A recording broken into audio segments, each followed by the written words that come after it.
Welcome back to Hear Me Out Sports, where we will be reviewing Week 5 followed by Week 6 predictions. Run it.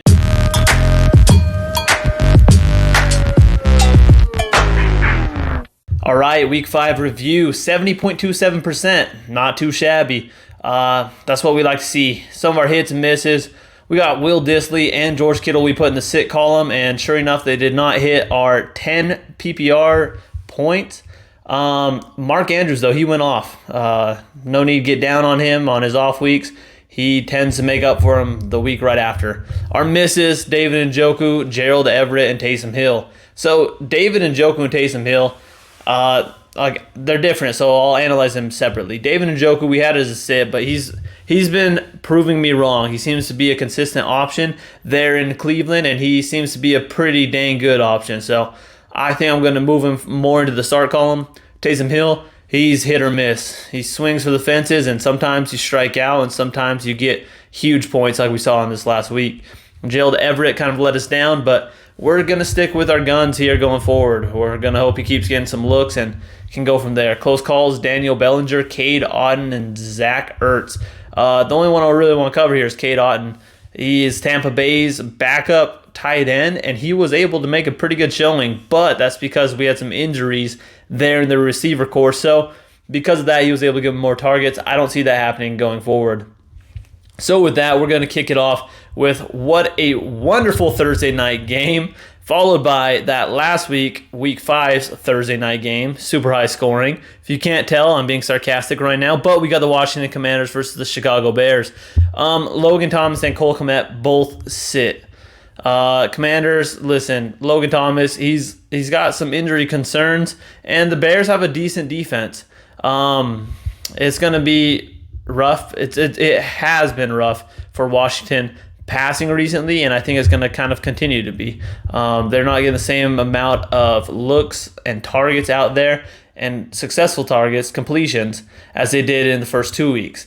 Bears, he was close in Week 5 at 8.5 points, but that's just not enough, and he hasn't passed it yet. And if they keep moving in the throwing direction, like it seems like they have been, then maybe one day we'll start him, but that is not today. So he is sat. Moving on now to our Sunday games, we got the 49ers versus the Falcons, where we got George Kittle still in the bench column, but I am hopeful that he's going to be in that start column very, very soon. I still think he's being used less as a tight end currently, but it's nice seeing him get some points on the board, seeing some of his old self in that last week, but he still wasn't used as much as he needs to be. Atlanta Falcons, Kyle Pitts. So there's some injury concern there, and if Hesse or Ferkser is in there, I don't like it. They combined for 2 targets total, which gave them a whopping 4 points. So not too high on that, especially considering that San Francisco is the number 2 tight end defense, allowing only 4.9 points per game. Moving on now to New England Patriots versus the Cleveland Browns. This is going to be my matchup of the week, and usually in my matchups, I have 2 guys in the start column. That is not really the case this week. I think there's one game here in the future you'll see, but regardless, Hunter Henry, he was able to get some points on the board, especially considering the fact that Jonnu was hurt and they played a terrible defense in the Detroit Lions, which hurts me to say, but it's true. So moving forward, if Jonnu Smith is hurt, I think that he has a pretty decent chance at getting some looks. So he's a fringe player for me, but Cleveland has a pretty stout defense, and I just don't think that he's going to get enough targets and be productive with those targets. So that's why I have him in the sit, but he is a fringe. So if you have him and you don't really have much else, go ahead and start him. David Njoku, on the other hand, as I mentioned, he's been proving me wrong week in and week out for the last couple weeks, and I think that it's about time we start him. He's second overall for targets. That was in the Browns offense. Over the past 3 games, he's had 23 targets and 20 receptions for 250 yards, which is pretty dang good out of a tight end. So we're going to keep trying to start him as long as he's getting those targets.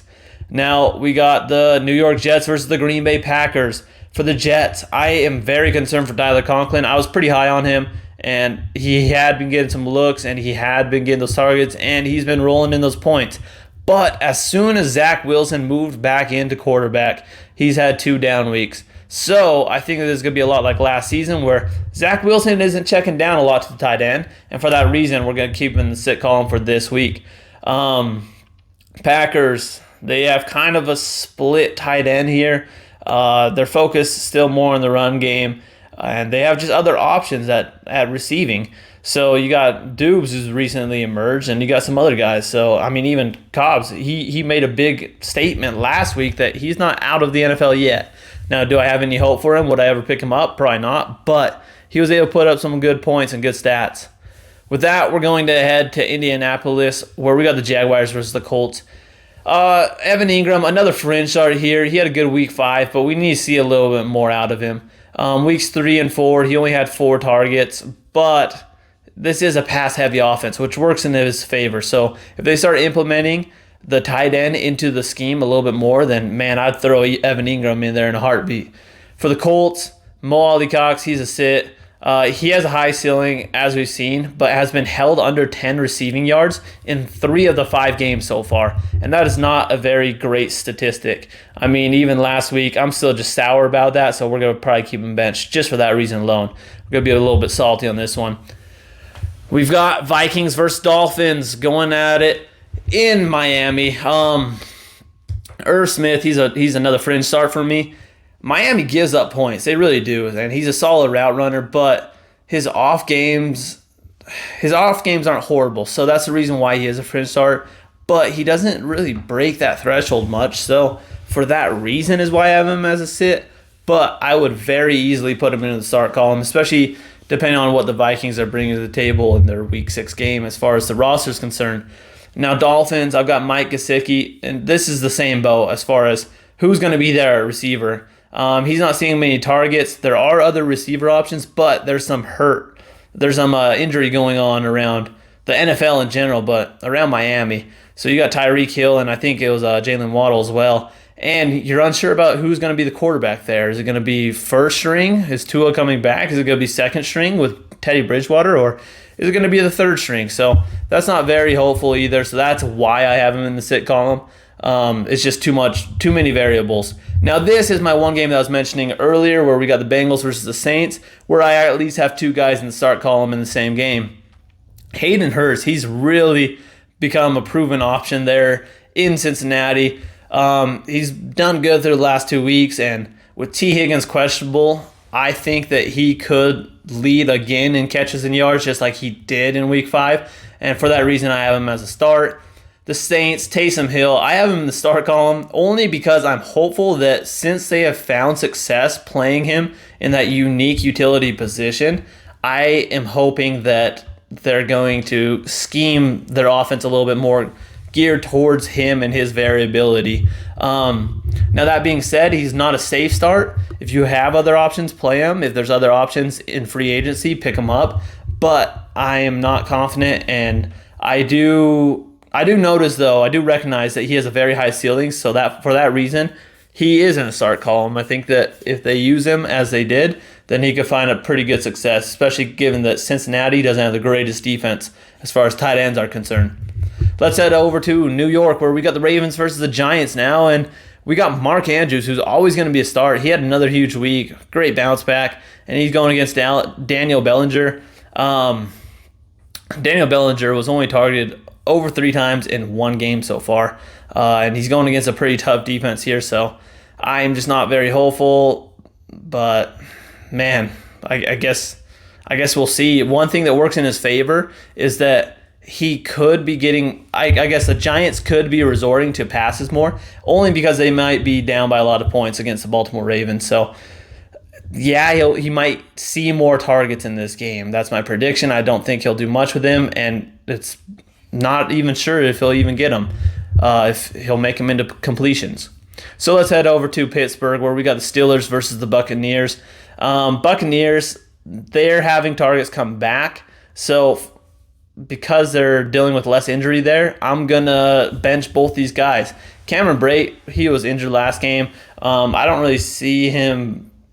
I don't think it matters if he comes back, to be honest. I think that with the receivers returning and them being more at their full strength, I don't think any of these guys are going to break those points. But Tom Brady could prove me wrong, as he has been kind of going to the tight ends more.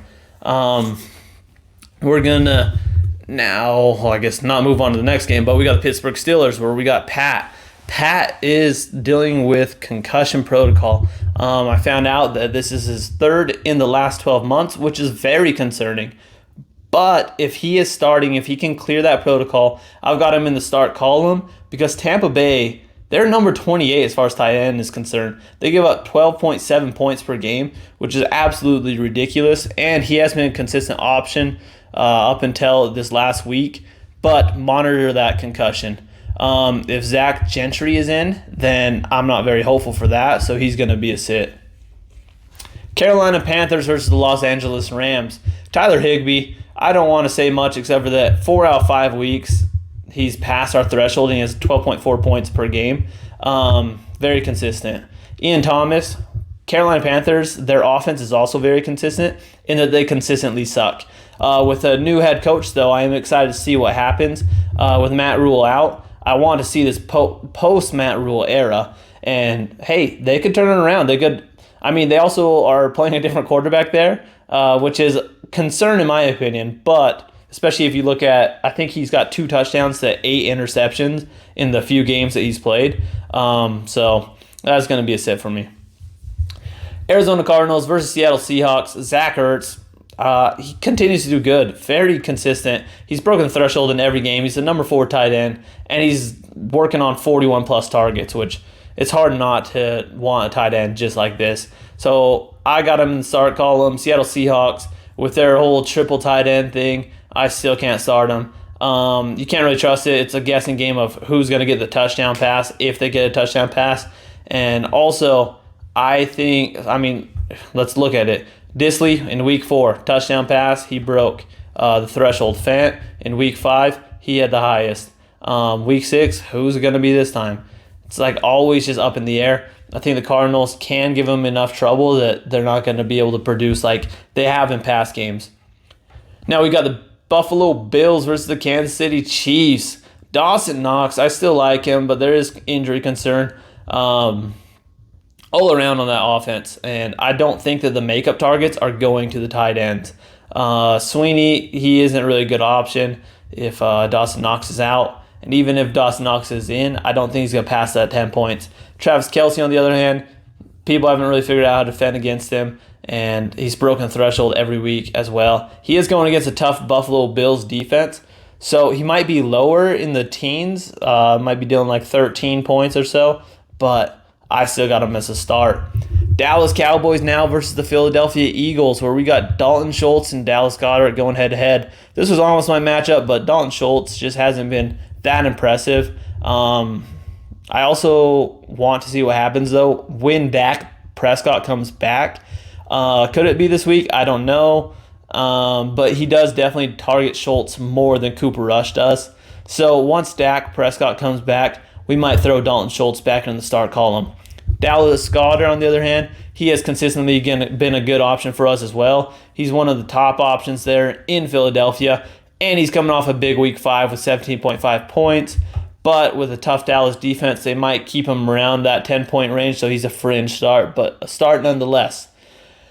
Now, man, Monday Night Football. We're giving the Broncos another chance to disappoint us, and I believe they will. And that's why I got Eric and Albert both sat. It was tough to watch them in week 5, so out of pettiness, I want to sit them. But, listen, they haven't done much. I'm not impressed with Russell Wilson. I'll talk about that in the quarterback video, which catch that on Thursday. And there just hasn't been many points scored in the Broncos offense. So I've got them in the bench column. Gerald Everett, he has done well. I do like the Denver matchup, just seeing what Seattle was able to do to Denver back in, I believe it was week 1. But, man, he was missing in action in week 5, and I want to see it come back, especially given that this is a divisional matchup. So, Gerald Everett, we got in the start column. And that's going to round it out. Now, like, comment, subscribe, follow us, just do all that fun stuff. And we will catch you next week when we cover tight ends in week 7. It's kind of hard dealing with these bye weeks. So listen to us for all those helpful hints and anything else that you might need. Catch you next week.